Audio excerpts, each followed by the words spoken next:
Hello students, how are you? Today I am going to discuss remaining portion of linear equation in two variable. इससे पहले हम लोगों ने दो lecture ये किया है, कवर किया है। ये लास्ट लेक्चर है linear equation in two variable का। इसमें फर्स्ट जो हमारा लेक्चर था उसमें आपने कॉन्सेप्ट इसका लीनियर इक्वेशन का कॉन्सेप्ट आपने पढ़ा था। सेकंड में कुछ क्वेश्चन किया था। आज भी हम लोग क्वेश्चन ही करेंगे। इसमें जो लेवल 2 के क्वेश्चन है उसे आज हम लोग करेंगे, ठीक है। तो स्टूडेंट्स विदाउट लेट्स स्टार्ट। आज हम लोगों का एक्सरसाइज क्वेश्चन जो है linear equation into variable level 2 है, ठीक है। लेवल 2 में कुछ कठिन क्वेश्चंस हैं जिसे हम लोगों को करना है। कठिन नहीं है, आसान सब हो जाएगा। फर्स्ट क्वेश्चन है a lending library has a fix charge. ये क्वेश्चन मैं कल आप लोगों को बताया था, उसी से रिलेटेड है, ठीक है। यहाँ पे a lending library has a fix charge for the first 3 days and an additional charge for each day. Thereafter RUC paid ₹27 for a book kept for 7 days। If fix charge are ₹10 है and per day charge X है and ₹Y है। Right the linear equation representing the above information. It means 1 by 1 इस question को आप लोग समझिए। 1 by 1 नहीं समझिएगा, कंफ्यूज रहिएगा। एक लाइब्रेरी से फिक्स चार्ज है, यानी कोई भी लाइब्रेरी से आप बुक लेते हो तो उसे उधार लेते हो। इट मीन्स उसका कुछ किराया होता है ना। लाइब्रेरी से हम अगर ये करते हैं तो स्कूल की लाइब्रेरी नहीं, कहीं से आप प्राइवेट लाइब्रेरी लोगे तो वहां से कुछ उसका चार्जेज होता है, ठीक है। बुक खरीदने से जाओगे तो महंगा होता है, तो लाइब्रेरी में हमें क्या होता है, चीप रेट में मिल जाता है। तो वही यहाँ पे उसी का से रिलेटेड दिया हुआ है। तो उसमें फिक्स चार्ज है फर्स्ट 3 days का। अगर आप 7 दिन के लिए कोई बुक ले जाते हो तो 3 days के लिए आपको फिक्स चार्ज है कि इतना, 3 दिन के लिए आपको इतना लगेगा। चाहे आप 1 दिन रखो, 2 दिन रखो या 3 दिन रखो, आपको इतना देना ही पड़ेगा। 1 दिन भी रखोगे तो उतना ही लगेगा, 2 दिन रखोगे तो उतना ही लगेगा, 3 दिन रखोगे तो उतना ही लगेगा, ठीक है। तो 3 days का आपका चार्जेज फिक्स है। उसके बाद अगर उससे एक्स्ट्रा हो रहा है तो वही प्लस आपको सरप्लस लगेगा, जो पर डे के हिसाब से लगेगा। क्लियर है। तो अब यहाँ पे आपको यही कहानी है इसका। तो इसमें दोनों दिया हुआ है, फिक्स चार्ज X दिया हुआ है और पर डे चार्ज क्या दिया हुआ है, Y रुपीज दिया हुआ है। और यहाँ पे अब इसे लीनियर इक्वेशन से रिप्रेजेंट करना है, ओके। तो यहाँ पे टोटल जो आपका RUC paid ₹27 for a book 7 days के लिए वो पेड कर रही है। तो स्टूडेंट्स ये बताओ कि 27 रुपीज उसे किस तरीके से इस लीनियर इक्वेशन से हम इसको अरेंज करेंगे। तो सबसे पहले यहाँ पे गिवन है, यहाँ पे स्टूडेंट्स गिवन है, given that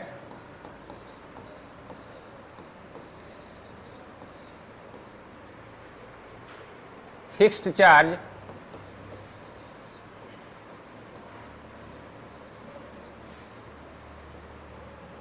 charges equal to ₹X, okay. Fix charge ₹X है कितने दिन के लिए, तो फॉर 3 days यहां मेंशन कर लो।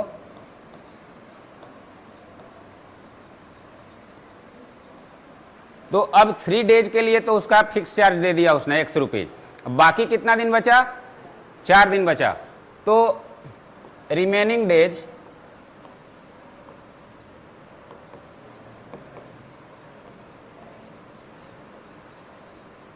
Equal to 7 - 3, 4 days। Remaining days जिसपे आपको पर डे चार्ज लगना है, ठीक है। तो ये 4 days हो गया आपका। तो 3 days का तो आपका वो फिक्स चार्ज दे दिया, इट मीन ₹6 जमा कर दिया।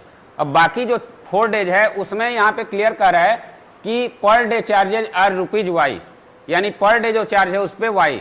तो इट मीन्स 4 day है तो इसको Y से मल्टीप्लाई करेंगे। Now the total charges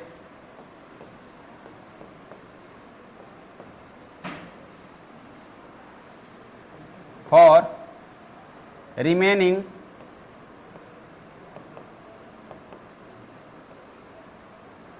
4 days will be 4 into Y, it means ₹4Y। Clear है। यहां तक सबको क्लियर हो गया कि ये फिक्स चार्ज है 3 days का, तो 4 days का ₹Y पर डे के हिसाब से इतना होगा ना। अब इसको इक्वेशन के फॉर्म में इसी को अरेंज कर देना है। तो तो अब अकॉर्डिंग टू क्वेश्चन यहां पे क्या दिया हुआ है, टोटल जो paid Arushi paid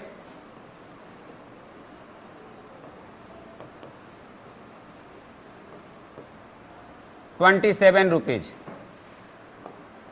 ₹27 for all 7 days.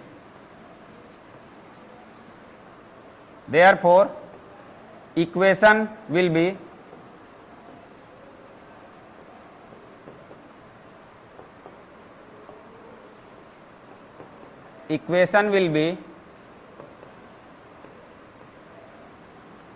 क्या होगा, इसको और इसको ऐड कर लेंगे, इस पोर्शन को, यही दोनों मिलकर ना 27 होगा, बोलो तो क्या हो जाएगा, x plus 4y equal to 27। This is your answer.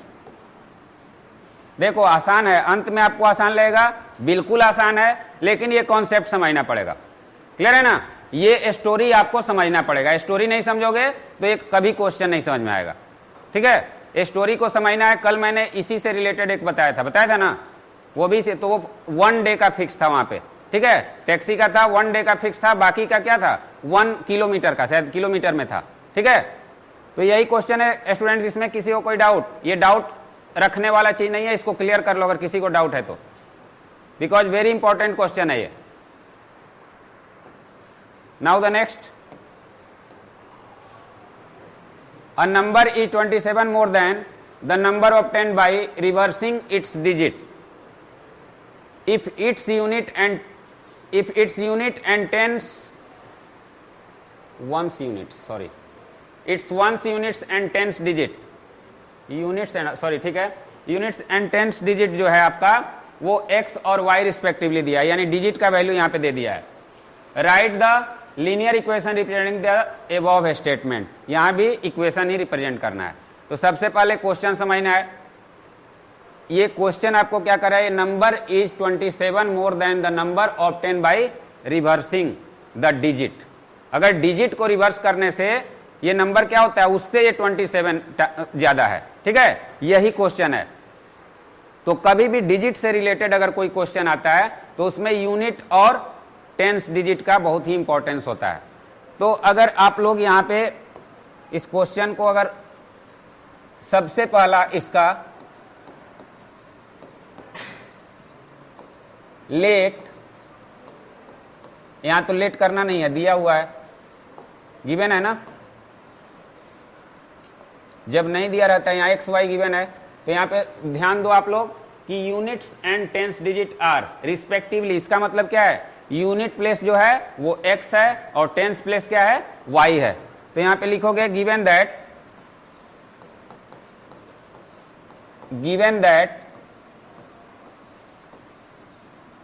Unit place of number equal to x and tens place of number equal to y। Clear है, ये दो आपको अब यहां पे बताओ, अगर यूनिट प्लेस पे x है और टेंस प्लेस पे अगर y है तो नंबर क्या होगा, देन ओरिजिनल नंबर। यहां पे ओरिजिनल क्यों लिखा जा रहा है, बिकॉज यहां पे दो नंबर हैं, तो एक ओरिजिनल मानना पड़ेगा जो सीधा वाला है, जब रिवर्स करेंगे तो न्यू नंबर होगा। ठीक है, ओरिजिनल नंबर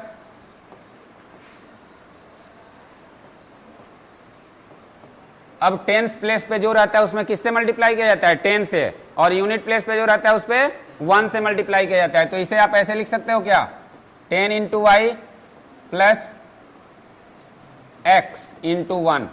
तो इसे हम लोग क्या लिखेंगे, 10y प्लस एक्स। ये आपको क्या हो गया, ये नंबर हो गया, ओरिजिनल नंबर हो गया। अब यहां पे लिखोगे if reversing the digits then the number will be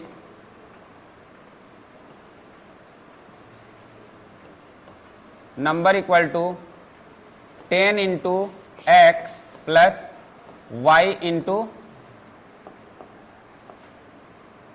1, तो यहां पे क्या हो जाएगा 10x प्लस वाई। क्लियर है?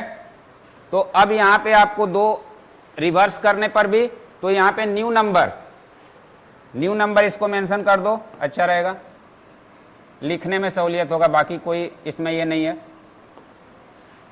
आपको पहचानने में सहूलियत होगा और लिखने में सहूलियत है, ओरिजिनल नंबर और न्यू नंबर। तो रिवर्स करने के बाद कोई भी न्यू नंबर होता है, रिवर्सिंग 10x प्लस वाई और ये 10y प्लस एक्स। अब यहाँ पे क्वेश्चन पे फिर से चलते हैं। A number is 27 more than the number of 10 by reversing the digit, यानी ये नंबर जो है इसके रिवर्स करने से जो नंबर आएगा उससे ये 27 ज्यादा है, यही है ना?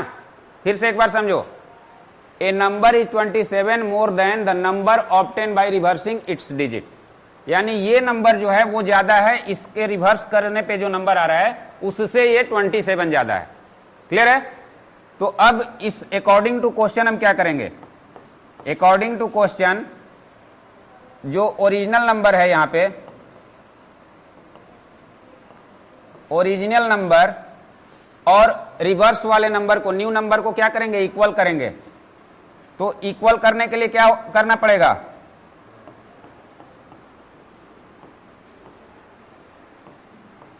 न्यू नंबर इक्वल करना है। तो कौन सा ज्यादा है, ये ज्यादा है, तो क्या किया जाएगा, ये ज्यादा है। ध्यान से देखो, number is 27 more than the number of 10 by, यानी उससे, तो या तो इसमें सब्ट्रैक्ट कर लो या इसमें ऐड कर दो, कोई भी चल सकता है। जब दोनों को इक्वल इक्वेशन हमें बनाना है तो इक्वेशन इसी फॉर्म में होता है ना कि बोथ साइड इक्वल हो, तो ये ज्यादा है ये कम है, तो या तो इसमें से 27 सब्ट्रैक्ट कर लो या इसमें ऐड कर लो, कहीं एक ही तरफ करोगे, तो इधर ऐड कर सकते हैं या इधर सब्ट्रैक्ट कर सकते हैं। तो अब आप जैसे इसे कर सकते हो, तो 10y plus x equal to, मैं इधर सब्ट्रैक्ट कर ले रहा हूं, ठीक है, 10x plus y minus 27 add होगा इधर, सॉरी ऐड होगा ना, इधर सब्ट्रैक्ट होगा, सब चूंकि ये ज्यादा है तो इधर ऐड हो जाएगा। क्लियर है? अब स्टूडेंट्स इसी को हमें अरेंज कर देना है, तब हमें इक्वेशन मिल जाएगा। अब कुछ भी नहीं करना है, यहां पे इसको अरेंज करो, 10y plus x equal to, एक बार लिख लो, क्लियर है? अब आप जो भी x वाले हैं उसको एक तरफ करो या सबको एक तरफ कर सकते हो, तो इसको क्या लिखोगे, यहां पे लीनियर इक्वेशन में करना है, लीनियर इक्वेशन यानी ax plus by plus c के फॉर्म में हमें करना है, प्लस c इक्वल टू 0 के फॉर्म में। तो 10y plus x minus 10x minus y minus 27 equal to 0। Clear है? अब यहां पे आपको 10y में से 10, अगर y सब्ट्रैक्ट हो रहा है तो क्या हो रहा है 9y, x में से अगर आपको 10x में से ये, तो ये माइनस 9x हो जाएगा और माइनस 27 इक्वल टू 0। अब यहाँ पे 9 हम क्या करेंगे, कॉमन करेंगे, तो y minus x minus 3 equal to 0, तो इसे हम लिख सकते हैं y माइनस एक्स माइनस 3, 0/9 होगा तो इसकी वैल्यू 0 हो जाएगी। अब स्टूडेंट्स यहाँ पे ये भी आंसर हो सकता है, बट इसे हम लीनियर इक्वेशन में करना है, तो लीनियर इक्वेशन में x पहले होता है y बाद में होता है ना, इस तरीके से हमारा फॉर्मूला है ax plus by plus c equal to 0। तो अब इसे हम x को पहले लाएंगे तो ये इस फॉर्म में हो जाएगा, minus x plus y minus 3, तो ये थोड़ा सा ऑड लगेगा तो इसे हम माइनस सब में कॉमन कर लेंगे, ये भी आंसर हो सकता है। बट यहाँ पे अगर हम माइनस कॉमन लेते हैं तो क्या होगा, x minus y plus 3 equal to 0, equal to 0, तब ये क्या होगा x minus y plus 3 equal to 0, ये माइनस इधर जाएगा तो 0 हो जाएगा। क्लियर है? तो ये आपका फाइनली आंसर हुआ। ये लिखोगे तो ये गलत नहीं है, लेकिन ax plus b y plus c equal to 0, x को पहले लाना है, ये भी लिखोगे तो गलत नहीं होगा, ठीक है, लेकिन ये फाइनली आप उसको पॉजिटिव टर्म में लाना है। क्लियर है ना? तो ये समझ में आ गया सबको कि कैसे ये हुआ है। यहाँ पे सबसे पहले आपको यूनिट और टेंस प्लेस को समझना होगा। अब जैसे आप 56 कोई नंबर सपोज करो, 56 कोई नंबर है, तो उसमें 5 जो है वो 5 कितना है, उसका वैल्यू 50 है ना। अगर 56 को हम इस तरीके से करते हैं तो इसका मतलब होता है 50 + 6, इसका मतलब यही होता है ना।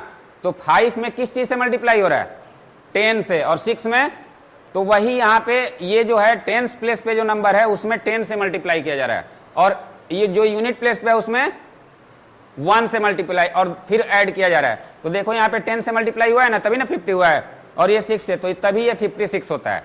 क्लियर है? तो ये समझना है आप लोगों को।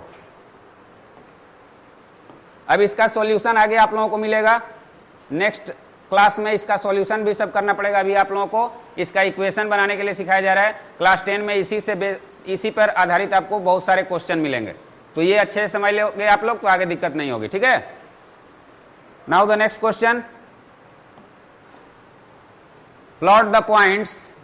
यहां पे आपको कोऑर्डिनेट दिए हुए हैं। ठीक है, plot the points 3, 5 and -1, 3 on a graph paper and verify that the straight line passing through the points also pass through the point 1, 4। अब इसको प्लॉट करना है, उसके बाद देखना है कि 1, 4 से के थ्रू होकर के ये पास कर रहा है। तो यहां पे आप पॉइंट्स को सबसे पहले डिनोट कर दो, लेट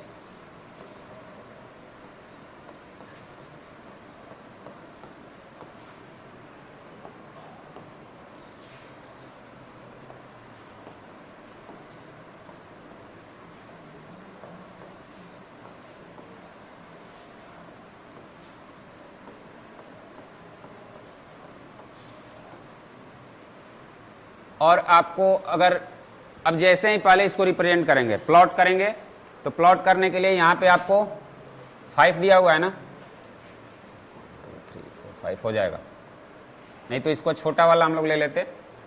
अब यहां पे 0 कर लो,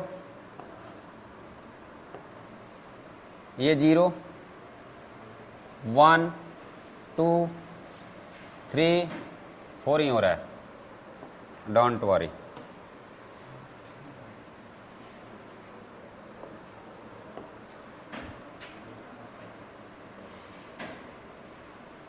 वन, 2, 3, 4, 5, 6 हो गया। तो इसे 1 रिप्रेजेंट करेंगे, इसे 2, इसे 3, इसे 4, इसे 5 और इसे 6। क्लियर है? अब यहाँ पे स्टूडेंट्स हमें किस किस निगेटिव वाले कौन सा है, निगेटिव एक ही जरूरत है, तो हम पॉजिटिव पे ही फोकस करेंगे। अब इधर आपको ये 1, 2, 3, 4, 5 एंड 6, तो ये 1, 2, 3, 4, 5 एंड 6। अब -1 है x के तरफ में, तो इधर 1 -1 हो जाएगा,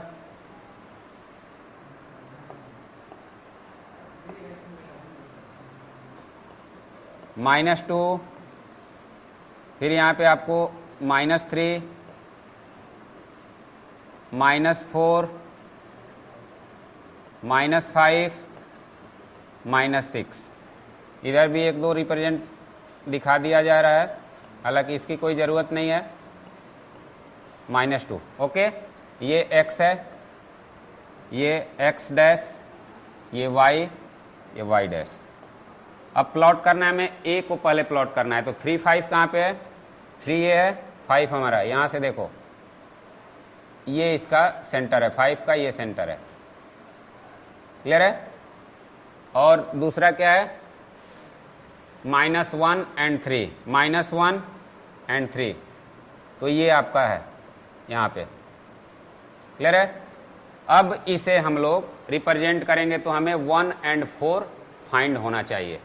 -1 एंड 3 यही है ना, और ये 3 एंड 5, 1, 2, 3, 4, 5, ओके। अब स्टूडेंट्स इसे हम क्या करेंगे, ज्वाइन करेंगे। क्लियर है?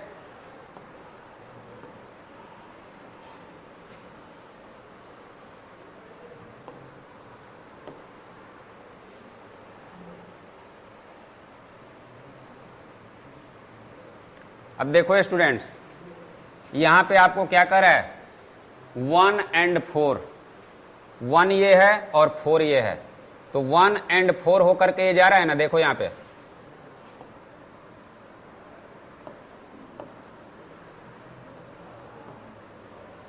1 and 4 से होकर के यहां पे ये पॉइंट देख लो ध्यान से, 1 and 4 ये मिल रहा है, इसको पहले रिप्रेजेंट कर दे रहे हैं। ये पॉइंट क्या है, 3 and 5 है, हाँ ए, और बी क्या है, -1 and 3। क्लियर है? अब देखो ये वाला जो पॉइंट है, इसको मैं एक बार आपको हाईलाइट करके दिखा दे रहा हूं। देखो ये जो पॉइंट है यहां से और ये यहां से मिल रहा है ना, 1 4 हो रहा है, तो उसी से पास थ्रू कर रहा है ना। तो जब भी ये लीनियर इक्वेशन है, ये लीनियर इक्वेशन के अब ये वेरीफाई करना था कि ये दो पॉइंट से होकर के जो भी लाइन पास कर रहा है उसी पे ये लाई है। ये जो पॉइंट है आपका कोऑर्डिनेट है, इट मीन सी जो है, यहां पे सी डिनोट कर लो, 1 4, ये आपको वहीं पे लाई कर रहा है। ओके, ये सी जो है ये इसी पे लाई कर रहा है, तो वेरीफाई हो गया ना, यही वेरीफाई करना था। तो यहां पे लिखोगे yes point 1 4 is also passing through also lie होगा, passing through नहीं होगा, on the line from A to B। A B भी लिख सकते हो, ए टू बी की कोई जरूरत नहीं है, ए बी। तो ये इसी पे लाई है, यहां पे वेरीफाई हो गया ना। तो यही क्वेश्चन आएगा, आपको ग्राफ दे देगा, आपको रिप्रेजेंट करना होगा कैसे ये पास करेगा। ठीक है, तो सबको समझ में आ गया? किसी को कोई दिक्कत? यहां पे हमने इसको हाफ किया था, यहां पे क्या हो रहा था, ये थोड़ा सा स्पेस ज्यादा हो रहा था, तो 1 यूनिट को हाफ कर लिया हमने। ठीक है, तो वो भी एक यूनिट है। क्लियर है ना? तो ये यूनिट आपको 6 में फाइंड हो गया। तो इसके बाद आप इस नेक्स्ट क्वेश्चन जो है वो भी ग्राफ वाला ही है।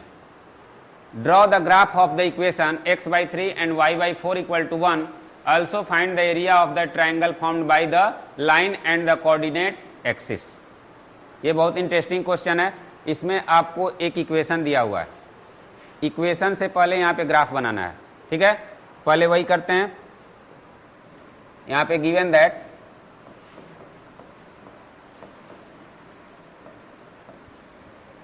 x/3 plus y/4 equal to 1। Clear है? अब इसको हम ax plus by plus c के फॉर्म में पहले कर लेते हैं, बिकॉज यहां से तो हमें कुछ क्लियर नहीं पता चल रहा है। तो इसका एलसीएम करेंगे तो क्या होगा, 12, और ये क्या होगा, 4x प्लस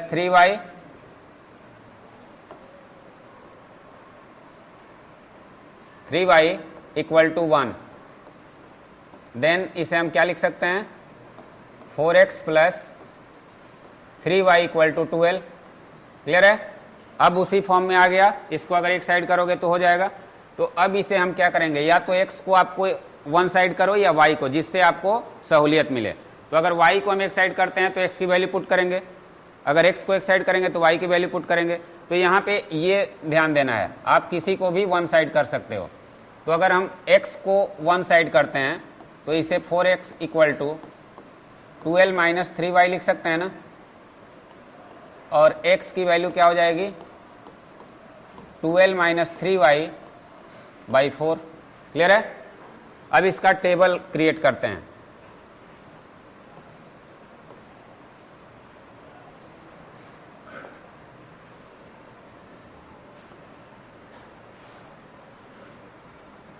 मिनिमम 2 वैल्यू आपको फाइंड करना है। तो यहां पे लिखोगे if y equal to, y ऐसा कोई नंबर लो, 0 लो। अब यहां पे आपको अपना कॉमन सेंस यूज करना है। ठीक है, यहां पे y इक्वल टू 0 होगा, देन x इक्वल टू क्या होगा students, 12 minus 3 into 0 by 4, it means x equal to 12 by 4, it means इसकी वैल्यू क्या होगी 3।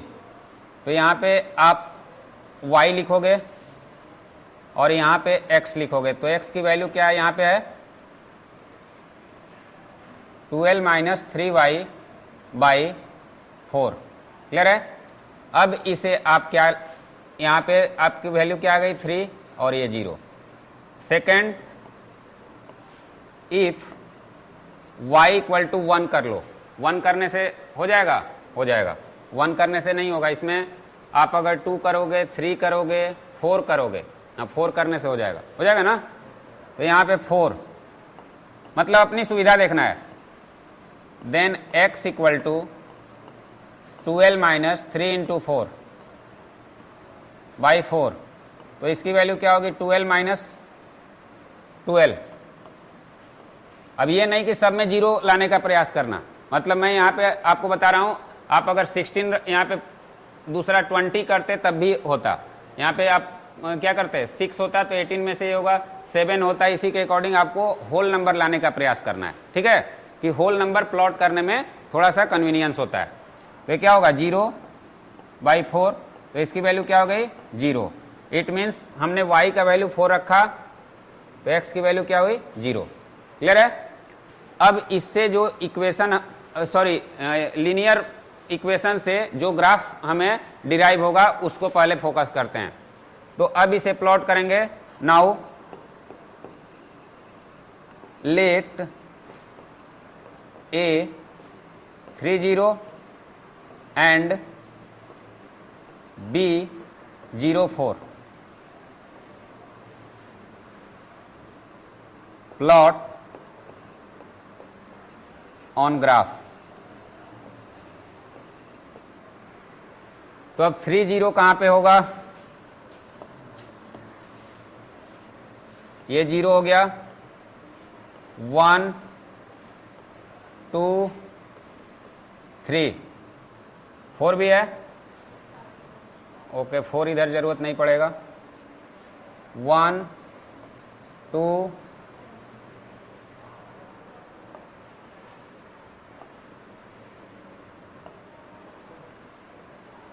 2 3 4, थोड़ा ज़्यादा हो गया, 1 2 3 4 5, ठीक है, यहाँ पे 4 कर लेते हैं। अब स्टूडेंट्स इसे आप प्लॉट करो, बिकॉज इसमें निगेटिव नहीं है तो इधर लिखने की जरूरत नहीं है। तो अब 3 0 कहाँ पे होगा, 3 and 0 यही होगा, और दूसरा क्या है 4 0 यही होगा। अब यहाँ पे स्टूडेंट्स आपका जो, इसको क्या लिखोगे, ये 3 0 था ना, तो इसका नेम दे दो,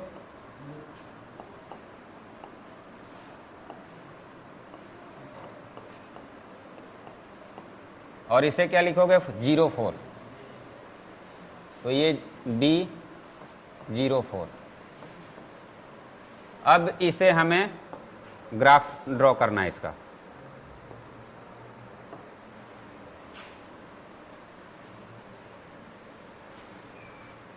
बस यही है, ठीक है, ये ग्राफ ड्रॉ हो गया। अब इसे स्टूडेंट्स इसका नाम दे दो, क्या है x बाई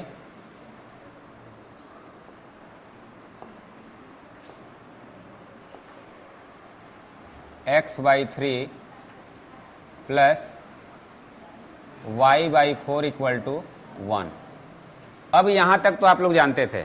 अब इससे आगे यहां पे क्या कर रहा है कि यहां पे एक ट्रायंगल फॉर्म हो रहा है, दिखाई दे रहा है ना, कौन सा ट्रायंगल बन रहा है, तो ए ओ बी, इस पॉइंट का नाम क्या है ए है, यहां पे दिया गया है ना, और इस पॉइंट का नाम क्या है B.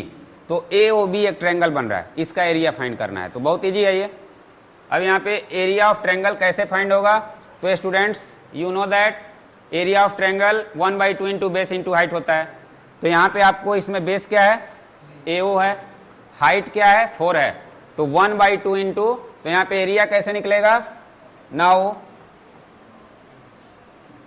Area of triangle, right angle triangle यहाँ पे लिख दो,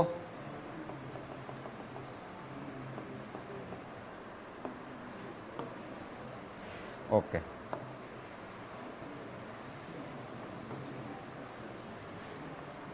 right angle triangle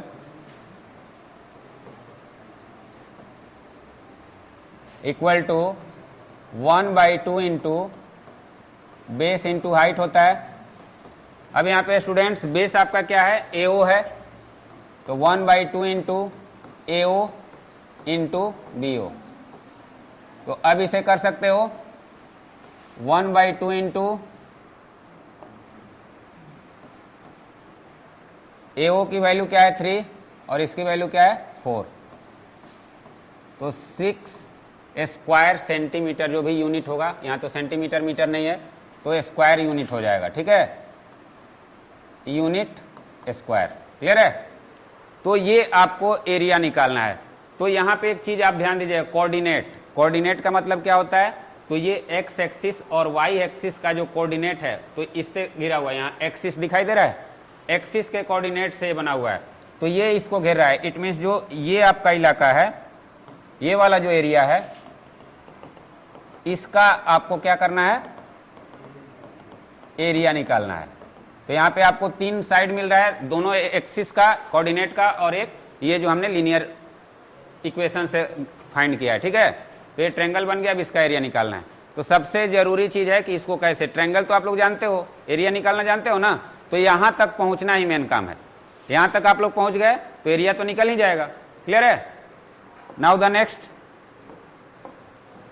draw the graph of the linear equations 4x - 3y + 4 = 0 and 4x + 3y - 20 = 0। यहाँ पे दो आपको इक्वेशन दिए हुए हैं और दोनों इक्वेशन से आपको किसी एक एक्सिस पे, सपोज करो मैं यहाँ पे आपको बता रहा हूं, सपोज करो कि यहाँ पे दिया हुआ है, ठीक है। अब दो आपको बन रहे हैं किसी एक्सिस पे, जिस पे वो आए। अगर सपोज करो कि इस तरह, एक का ये हो रहा है, मैं यहां पे समझा दे रहा हूं, आप लोग इसको करिएगा, ये होमवर्क में होगा। सपोज करो कि एक ये हुआ, एक लीनियर इक्वेशन जो था उससे आपने एक ग्राफ ये सीधी लाइन फाइंड की, और दूसरा सपोज करो ऐसे हो गया।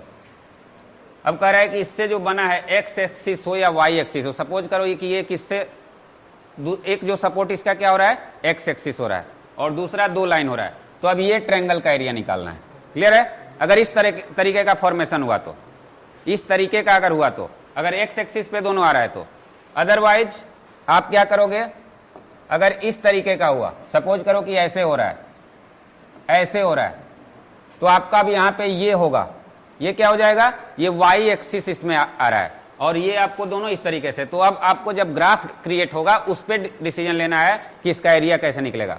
तो इसका एरिया कैसे निकलेगा, ये कहीं भी हो सकता है। तो ये आपका बेस हो गया और ये हाइट हो गया, ठीक है।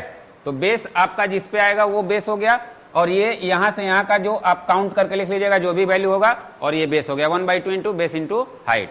तो यहाँ पे इससे पहले हम लोग एक इक्वेशन दिया हुआ था, तो एक इक्वेशन और बाकी जो 2 एक्सिस थे उसका हम लोग सपोर्ट से ट्रायंगल बना रहे थे। अब 2 आपको इक्वेशन से 2 सीधी लाइन बनेगी, ठीक है, 2 स्ट्रेट लाइन यहाँ पे बन रहा है, और तीसरा एक कोई आपको एक्सिस सपोर्ट में मिलेगा जिससे आप ट्रायंगल क्रिएट कीजिएगा। तो स्टूडेंट सबको समझ में आ गया ना कि 2 इक्वेशन से 2 अलग अलग टेबल आपको पहले बनाना है, उसके बाद दोनों का लाइन ड्रॉ करना है, वो जिस पे भी जाके लाई करेगा उसी का ट्रायंगल फाइंड करना है। हो जाएगा ना? दिस इज वेरी इजी, लेकिन थोड़ा लॉन्ग प्रोसेस है, तो उसमें आपको ध्यान देना है कि सबकी वैल्यू, मतलब वहां पे कोई मिस्टेक ना करें आप, ठीक है। तो स्टूडेंट यही इस चैप्टर में, और कुछ नहीं है। आप लोग ये मैं होमवर्क में दे दे रहा हूं, अगर नहीं होगा तो मैं फिर से इसको करूंगा, ठीक है। सो नाउ टुडे फॉर, आप लोगों को मैं ये बताना चाहता हूं कि लीनियर इक्वेशन जो है, ये लीनियर इक्वेशन क्लास 10 में बहुत ही इंपॉर्टेंट है। इस चीज को अगर आप अच्छे से समझ गए होंगे तो क्लास 10 में आपको बहुत इजी होगा, ठीक है। तो इसे आप लोग घर पे जाके जो भी है रिवीजन करना है। So for today that's all students, have a nice day, thank you.